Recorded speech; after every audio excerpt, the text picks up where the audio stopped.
Welcome the world. It's the FIS Battle of the Champions, and we are live in Alas Oasis, Saudi Arabia.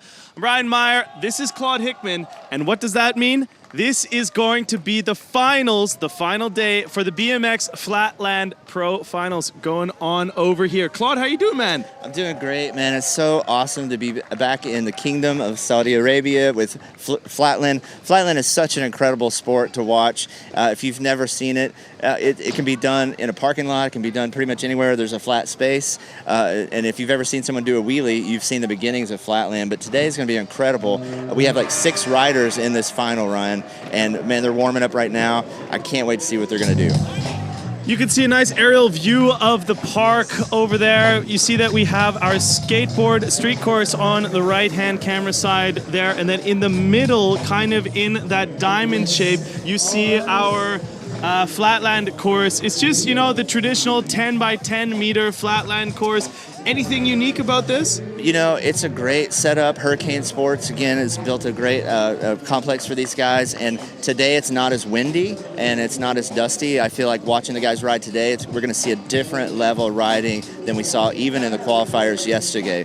So what we're looking at for this 6-man final is each of them are going to have a 3-minute run. So let's talk about the format that we're going to have for this pro final. Each of them get to use their 3 minutes however they want to do as many tricks as they want for the judges, and then the judges will score them immediately after their run. The judges are looking for certain criteria.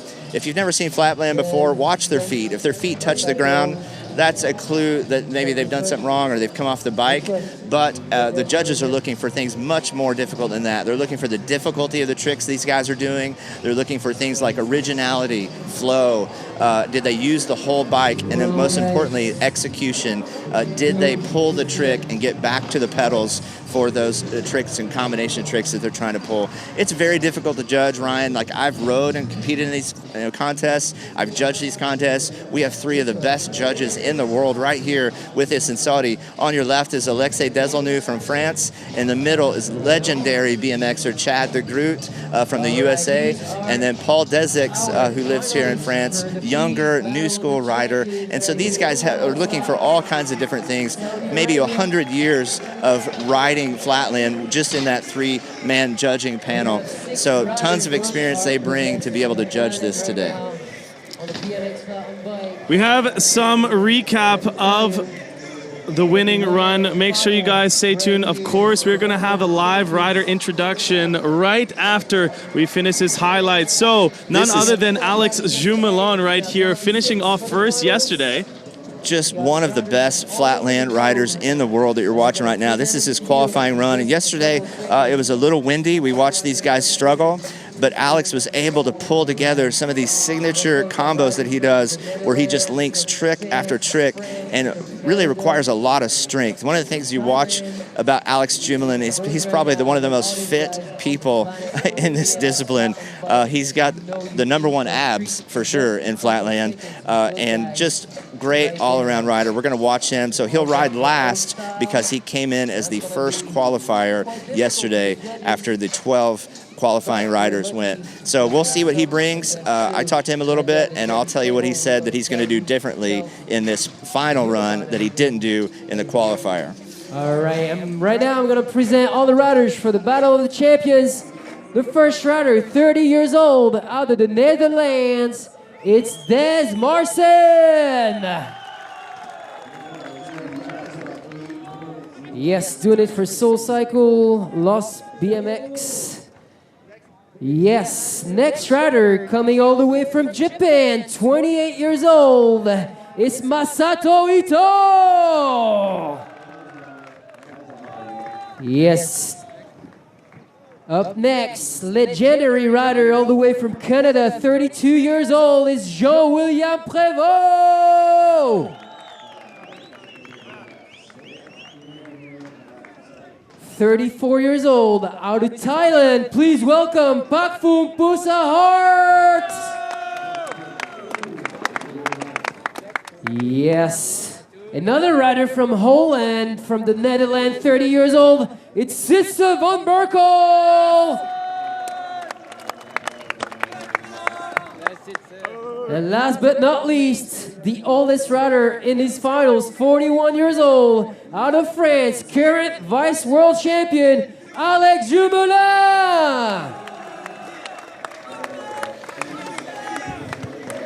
All right, everybody up course. And there we have it. Those are our top 6 riders in the BMX Flatland Battle of the Champions out here in the last oasis, Saudi Arabia.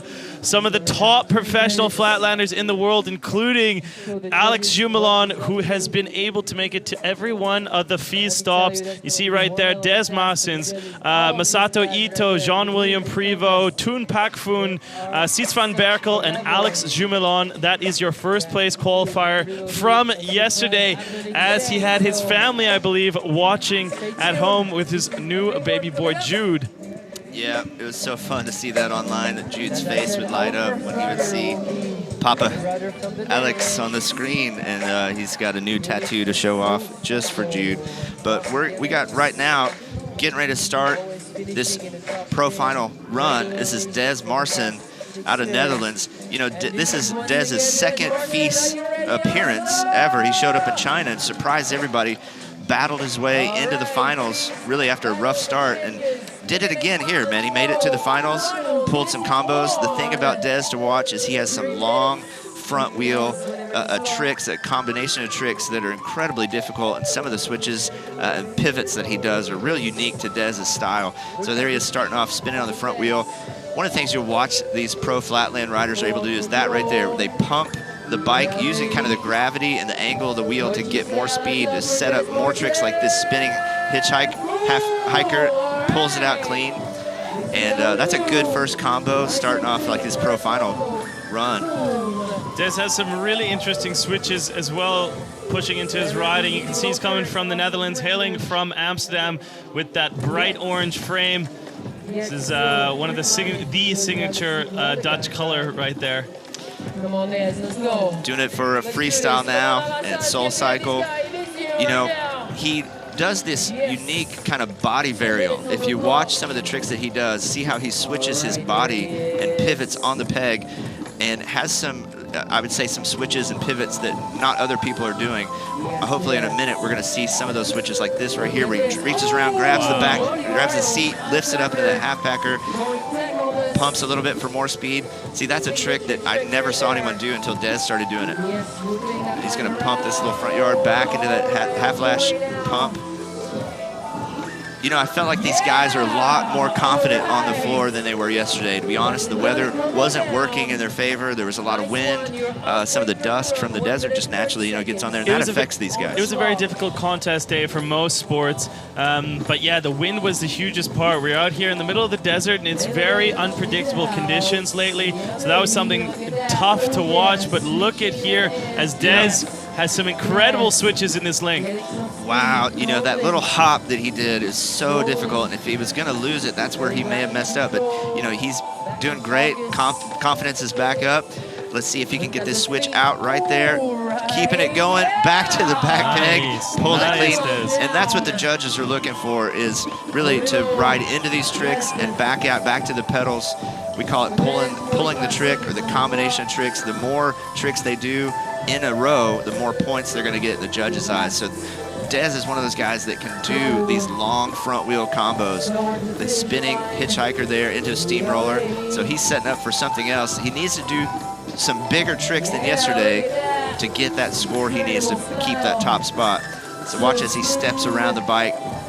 Look at the balance, man, that takes. He's setting up his foot, I don't know if you can tell, for some kind of pivot as he moves it to the outside. Wow. Pulls back into that steamroller. So now he's like reset to where he began a minute ago. Back into that hitchhiker. It's almost like he reversed the whole combo back out. Nice. He's got almost all his links right here in this run. Yeah, you know, this also going first is never easy. You know, hop whip to end it off at the end of his run, last seconds. We're going to have to see if that counted toward his score. But, you know, that's a great first run, and it actually is going to put the pressure on these other 5 riders going into this finals. But now we're going to look at some replays. Some of those switches, just watch the footwork that's going on here with Des Marsen. It's amazing, man. You know, we've all probably tried a wheelie, and you put that concept in the hands of Olympic level athletes and give it 40 years as a sport to progress, and this is what you get is BMX Pro Flatland. It's incredible. And Dez is a great representative of what Flatland has become. So the judges, they need a minute to really figure out this score. And especially since he's the first rider, he is going to set sort of a bar that they're going to base the other riders off of to score them higher or lower than Dez. So it's very, like I said, judging these kind of contests is very difficult, and that first score really sets the trend for how you're going to score everybody else. So it's okay that they're taking their time to really get this score right for Dez. You've mentioned that there were a couple tricks in this that you have never seen really done before until Dez was actually perfecting them and bringing them to contests. How much of that do you think is weighted into the score that we just see right here? An 84, a big score pushing into the 80s already for the first rider to drop. And you know, I'll answer your question, but that score is bigger than any of the scores yesterday.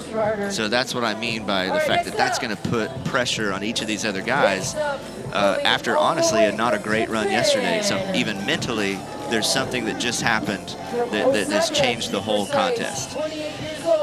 You know, anytime somebody comes up with an original trick after 40 years of this sport, it amazes me. Yes. And what's crazy is this guy right here has original tricks of his own. This is Masato Ito, our only rider out of Japan, which is kind of unfair for how understated the talent actually is in Japan. Japan has produced some of the most incredible Flatlanders. Masato coming off the bike there, but you know, I was watching him practice just before I walked over, and he looks really dialed. He looks like he's ready for this final. He's mostly a back wheel rider, so I think he's kind of getting in his front wheel tricks on the front end because the judges are looking at using, you know, use of the entire bike. But yeah, those switches are incredibly difficult. This has all been on the front wheel, so if you guys do notice that brake cable is only tied to his back, but linking it up in switches like this where he locks the back brake and does a pivot, but then goes into another rolling spin where he just switched now, doing a full link of these combinations on the front wheel and ending with it all in the rear wheel. I mean, that's the ultimate use of front to back. The thing that you're going to watch about Masato, if you've never seen Flatland, is when he jumps over the top of the bike like that, it's called a decade. And usually a decade was a kind of an ender trick to a combo. It was like the exclamation point on the end of a long combination. But watch this. He's found a way to do it and keep going just like that into a wheelie and so keep his momentum going. And he can do more than one, like that crossover, just like that. Really happy to see him pull that, and he looks like he's happy with that combo. And man, Flatland is also just about having fun. And I don't know if you can tell, but these guys are just having fun out here. Masato, if he doesn't win this contest, he definitely wins the Japanese mustache contest. He makes that thing look awesome. That's a hard one to keep up, but definitely a hard one to keep up is that inverted manual. Yep. See, holding on with the pegs as the bike is completely inverted, flipping it completely back around now. Masato is a part of the FIS World Series last year and finished ranked about 12th in 2018, and you're seeing why he ranked so well out of maybe 70 riders. I think we're going to see more out of him in 2019 in this FIS World Series. He's already, ready to be at Hiroshima. This is just a preview of what we're going to see him do at the Hiroshima stop in just a month from now at the FIS World Series. Came off the bike a little bit there. I wasn't watching how many times he touched, but I don't think he's touched a whole lot either. No, twice I do believe.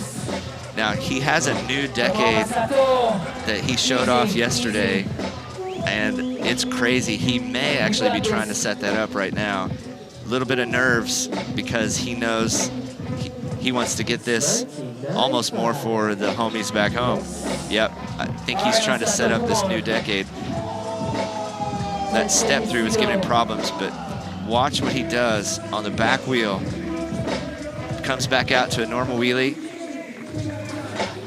Gets that, yes, pivot, and then over the top of the bike, facing sideways. So a new way to take an age-old trick, one of the first original tricks out there in BMX Flatland, and bring it out to this platform, the Battle of the Champions in 2019. it's exhausting to ride for 3 minutes and put in the level that these guys put in. And so you can almost tell at the end of that, they're pretty exhausted. And look at these front wheel combos. Notice he has no front brakes though. So all of this is balance and really using the pivot point as a brake.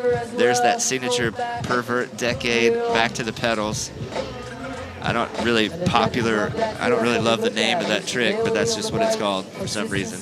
And there's that can-can kind of decade over the top.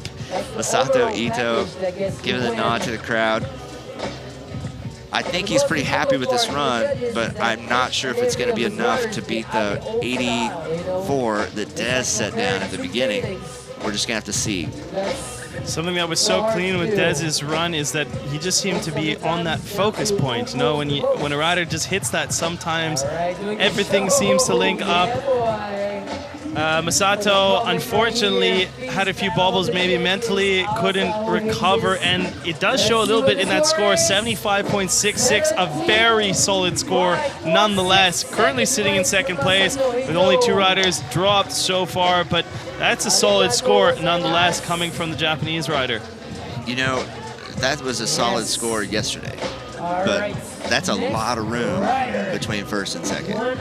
So it's really interesting, again, from a judging perspective, they're thinking about how to score him, but also how to leave space to make this a good standing at the end that truly reflects how these guys did. Now this rider isn't normally our 4th place qualifier, one of the best. You know, he was the 2017 FIS World Champion.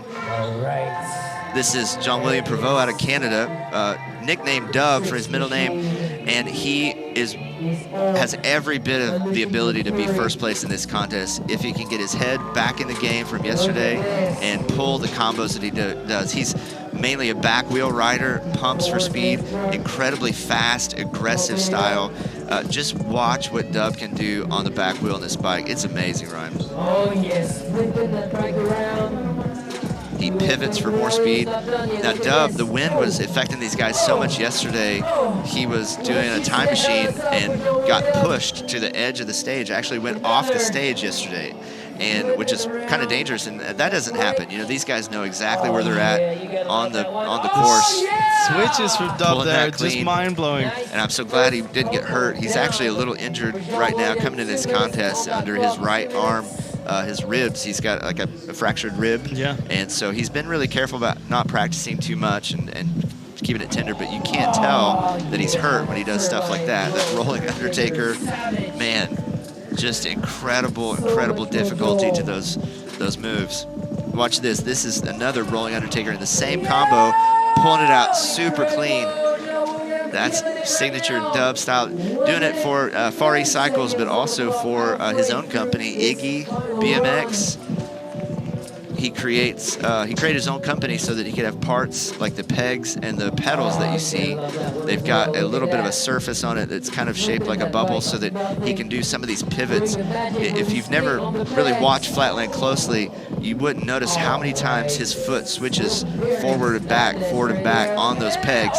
So he created his own pegs and pedals to do some of these pivots so fast. There's another pretty clean combo, a little bit of a dab in the middle, but man, the difficulty level is what really gives Dub the high score at the end when you watch how the judges are going to score him. It's really amazing when you talk about those rounded surfaces and you speak about the amount of times that his feet are switching back forth on either the pedals, pegs, or wherever his feet are laid. You start watching this actually very closely. Yeah, it's like forward. It's incredible how fast it happens so fast. That bike does a full 360 before he starts this trick. And see, it's back, forth, and you need that kind of engineering under your feet to make it happen. That trick, those tricks, like the one he just did, he's the only person in the world doing that. Yes. And to say that when you have the level of athletes that you do at Flatland today is saying something. To watch, hopefully he's going to set up for one of these moves where he gets up to the pedal and pumps like this. He's got so many just powerful moves on the back wheel. Coming down to the last 10 seconds, let's see what he's got. I think he tried to jump up to the pedal and missed it, but somehow, did he land back on the bike without touching? Yeah, he did. I think he missed the pedal, but still landed on the peg. Wow. Dub coming out of Canada, The guy is amazing on the bike, and he's just an amazing person off the bike. Speaks 5 languages, spent, months and months in China and other places. He's one of the more traveled competitors. He makes it to most of the contests that happen around the world, even if they're smaller. But I love just watching his style. Here we're watching a little replay of some of the highlights from his run on the back wheel. I don't think we saw his most difficult combos today, but I think he was trying to do what he knew he could do here. And so that may have to do with his physical ability right now. It may have to do with the weather. I don't know. He hasn't mentioned his injury, to very many people. He's not definitely not using it as an excuse this weekend, but it may be a factor. There's that rolling Undertaker. Wow. It looks like a dance move that you would do with a dance partner. Exactly. And when you explain like this, it makes a lot of sense. I mean, to me in my head, it is very much like dance, BMX Flatland. It's interesting. He's about 6'2". He's a very tall guy, and his bike is very small actually, and it works for him to be able to do some of these moves where he gets around the bike like that. That's insane how he's throwing that completely around his back. It's still spinning. Yeah, even those tricks that look like shorter combos are going to score pretty high just because of the difficulty and the originality. So we'll see. The judges know what his ability is. They know how difficult those tricks are. So I think we're getting ready to see his score, and we're going to see if it beats that 84 and unseats Des Marson as our top finalist right now. It's going to be a hard score to beat. I it was the first out of the game. It might. I'm going to say it will, but not by much. That's my guess.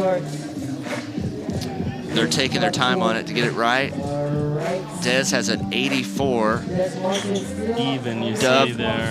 Jean-Blaise Prevost is going to have to beat that to take the top spot. And now all he can do is sit and wait as the Saudi crowd is getting behind him a little bit there. It's awesome to see. Waiting for those scores to come in. Here's the score reveal, and it is, you are right, Claude. John William Prevost moves into first place with an 85.66, a huge score, 1.66 ahead of our now second place Amsterdam boy, Des Marson.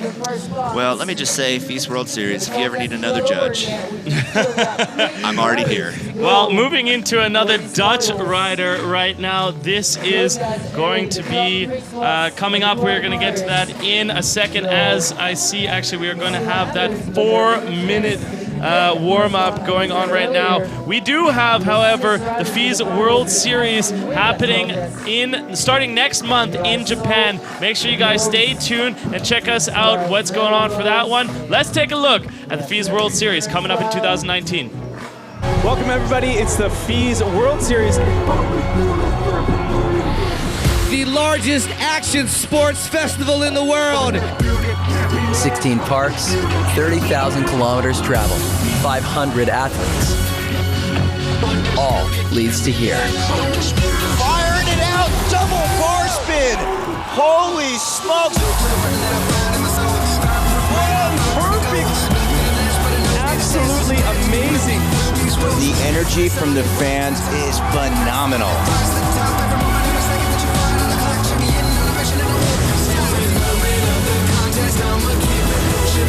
The largest BMX contest in the world.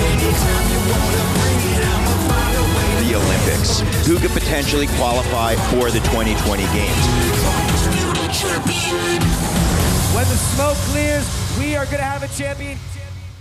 So there you have it, Hiroshima, Japan, Montpellier, France, and Chengdu, China. That's going to be the 2019 tour dates. You saw them on screen. We would love to have you guys out at one of our FIS World Series stops. Those are open contests. That means that anyone is able to come out and join them. But back to the action out here at the Battle of the Champions in Al-Assa, Oasis, Saudi Arabia. These are the top 12 invited professional BMX BMX Flatland champions here competing in the mix. We've weeded it down to 6 top finalists for this event, and now we're on to Toon, who's going to be starting off the second heat here. You know, I just want to say again, thank you to GSA and Sharkea Season for holding this event in the Kingdom of Saudi Arabia, really to promote a healthy lifestyle, promote outside activity, to promote for the youth to get into a sport. And you know, if you're watching it and you've maybe never seen Flatland before, it's one of the easiest sports to get into. First, maybe buy some pegs for the front wheel or for the front and back wheel. Begin to learn wheelies, begin to learn a hang five. You can learn to do this. It's just building blocks. And so Toon is one of those riders we've been watching develop over the last couple of years, and he just keeps getting better and better. He's, you know, he's even went to getting coaching from one of the best pros in Flatland history, Marty Copa, and that's helped him to be able to make it into these qualifying runs. Toon looks incredibly focused yesterday. I know he just came off the bike, but let me just say, he has a competitor mentality. He looks like he's dialed, and he's pulling his tricks and looking smooth doing it. I hope that he's able to do here in this final run what he did yesterday, because it was so impressive, even with the wind, to see him pull these tricks. And Toon has some original moves like this one-handed pumping trick that he's doing right there. And then he also is going to show you some of these boomerangs where he jumps up to the stem and stands with his foot on the stem. Now watch this ride out. Boom. Spins the bars on the way out and lands on the bike. So difficult to let go and then re-catch it. I actually think it's a double bar spin by the time he catches it, he's going for. And so he's just gotten better and better. And I'm super happy to see him in the finals here. There it is. Yeah, look at that. Yeah. Flare on the stem and throwing a handoff. One of the other things that's helped these guys like Toon develop is there's an online contest called Master of Creativity. If you want to go on Instagram and follow Master of Creativity, you'll see some of the most progressive Flatland stuff that's happening. And every entry has to be an original trick.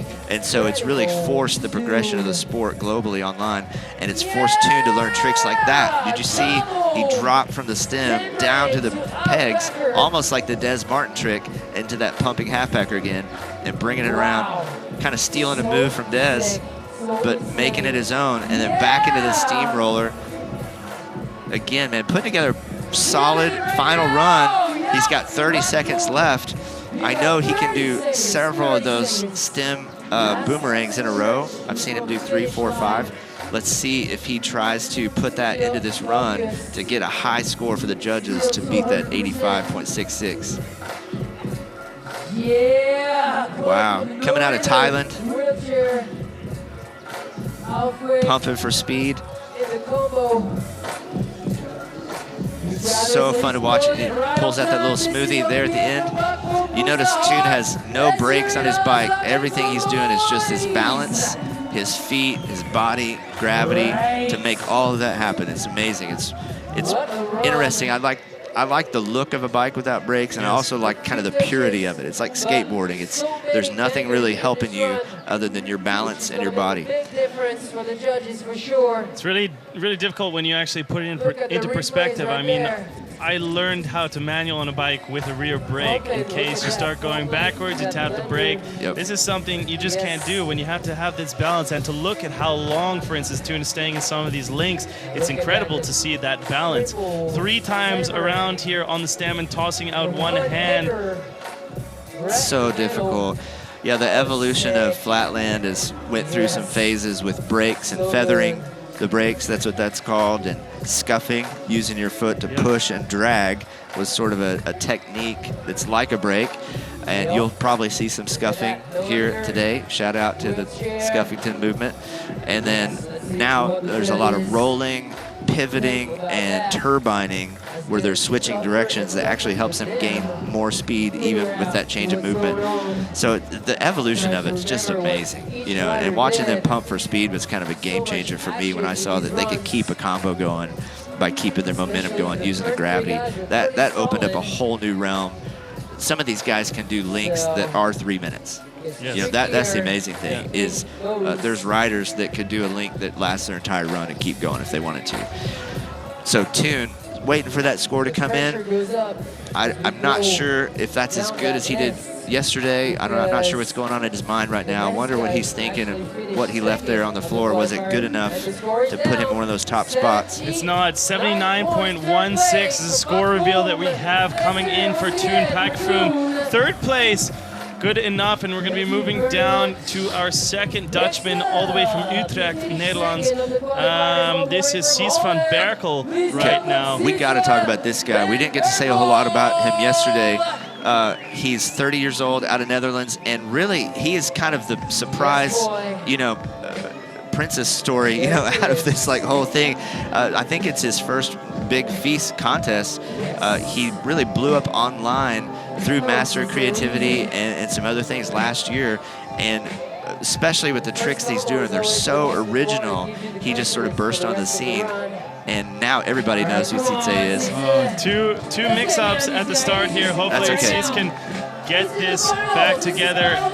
He had a crash at the end of last year, really knocked him out, and he fell on his face, and he's recovered from that. But last year he was voted the Rider's Choice, a Breakthrough Rider of the Year on Flat Matters, and so I think we're going to see more and more out of him in the future. But yesterday he put down one of the best runs we saw this weekend. Pulled all these original tricks that only he can do, where he gets into the steamroller position, and if you watch, he'll do it in a minute. He climbs up onto the stem, the frame, the pedals. At one point his foot's on the handlebars. It's like a jungle gym while he's spinning. And it's really, like I said, one of those things that's just unique to him. I think he's the only guy that's doing that style, maybe one or two other riders that are doing things like that, but he makes it look so smooth. He's struggling a little bit the first half of this run, but he's still got a minute 40. Hopefully mentally he can get back in this, and we'll see one of those steamroller combos that I'm talking about. I asked him what he wanted to do differently today. He said he wanted to get up into this and hold it longer. See, watch that. He gets up on the stem, but I think he, the pure Flatlander in him wants to really hold it and hold that position, show that he has full control of that spin before he drops back out of it. Let's see if he goes back into that trick. Starting off a little whiplash on the stem. Unfortunately, Sitze cannot get this back on track right here. He's weeding down his time, but he still does have 1 minute left for a big link here. Doing it for Deco BMX. Just give a shout out to Deco for all these riders. Yep. Wow. The Deco riders traditionally always bring a lot of creativity. That's just kind of reflective of Chad DeGroot behind the company. I think he likes to sponsor some of these guys that are bringing something new to the sport, thinking outside the box. Even if it looks, kind of different. That was Chad, man. He thought outside the box and really created new levels of Flatland. Look at how he's holding. Yep. That's incredible right there. So that's going to count. I think that's going to count, even though he kind of laid the bike down for a little bit. Didn't ride away super clean, but didn't touch the floor either. So in the judges' eyes, we'll see what they do with that dab at the end. But Sitze, really rad to see him out. I mean, this is a huge place for him to display his tricks. Pulling that one clean. I know he's super happy to go home, even from his run yesterday. And this is a great intro into the Feast World Series for him. I think he's already signed up to be in Hiroshima, so, if you have any way to get to a Feast World Series stop, man, get to Hiroshima and see some of these guys. You'll have Moto Sasaki, Vicky Gomez, Matthias Dandois, some of those other guys. Japanese super kids. The whole lineup will be there. So we're watching Sitze's run, some highlights of some of the tricks that he was able to pull out. Not everything that he pulled yesterday, but he still pulled some great tricks that are unique to him.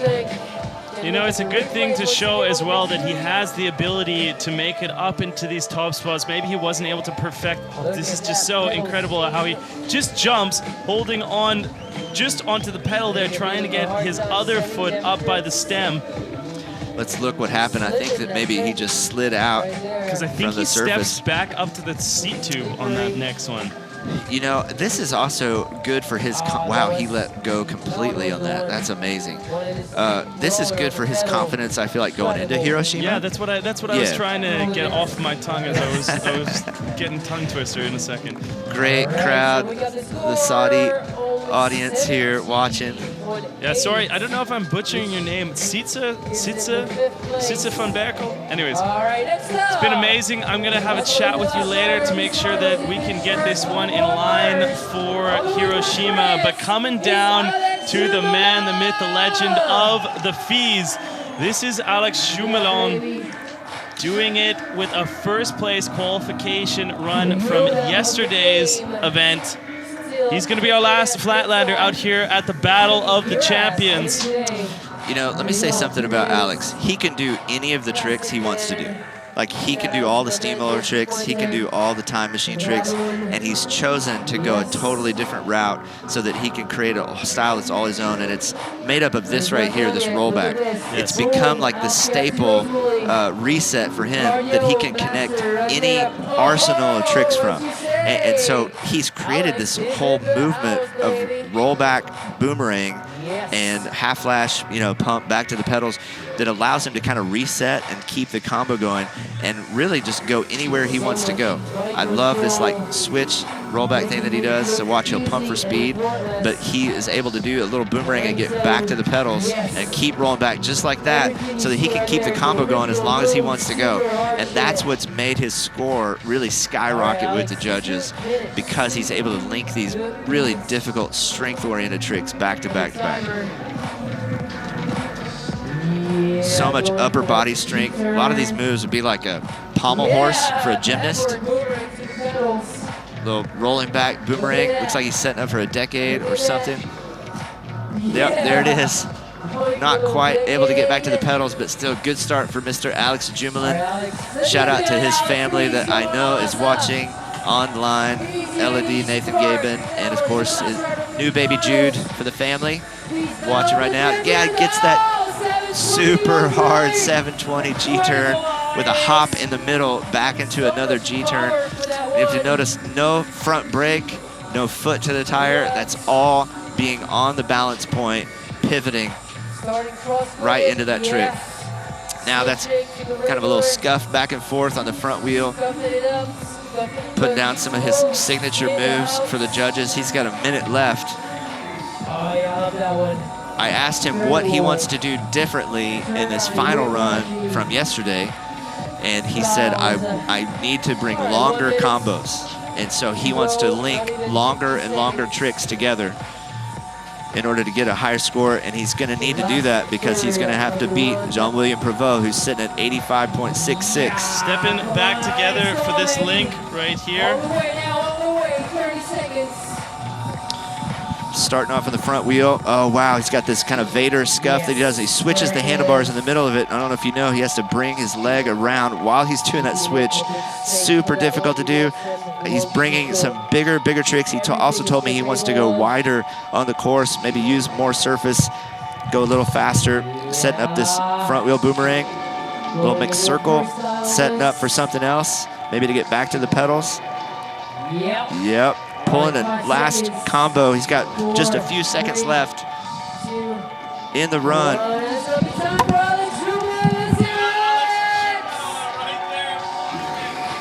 Our first place qualifier, stepping it out, our last rider of the day out here for the Battle of the Champions, and he does it. Jumelin looks elated out there on course. It's going to be all down to the judges on this one. You know, these guys are having so much fun. It's been such a fun weekend to be invited to the Kingdom of Saudi. They've been so generous to all of us, bringing us here, allowing us to even see the Al-Hassa history in the Al-Hassa area this morning. So Alex, I think, is just having fun with his friends, putting down a good run. We'll have to see if it's enough to unseat Jean-William Prevost. That's going to be a tight one. It's going to be a tough one for the judges, and they may take a minute on this to decide. So we're going to watch some of the replay from that final run of Alex's tricks. He was able to pull like a lot of these little combos, the boomerang back to the pedal, the decade, he came off, touched a little bit. But he was on the front wheel, that scuffing front wheel bar switch, and that 720 G-turn. Those are heavy, heavy tricks. Those, you know, may give him the points he needs. Some incredible riding right there, and the score to beat as the judges are tallying all this up, it's going to be from Dub with that 85.66. Just still taking a look at these incredible links and transitions from Alex Jumelon, a man who we've spoken about can do so many of these moves, almost everything, and just redefined his riding style year after year to come back and stay on top. The only athlete in FIS history to compete in every one of the stops, and as well, of course, coming out to Battle of the Champions. Super excited to see him finish off on the very top of the leaderboard yesterday. Well, I think that we're about to see a score from Alex, and we'll find out whether it was enough to put him in the top spot. And it looks like it was. And it is. It's going to be enough. Alex Jumelon is going to be your champion out here. An 88.33 Jumelon, the Frenchman, taking home gold for the Battle of the Champions. Congrats, your champion's champion. An incredible event out here, Claude. Oh my gosh.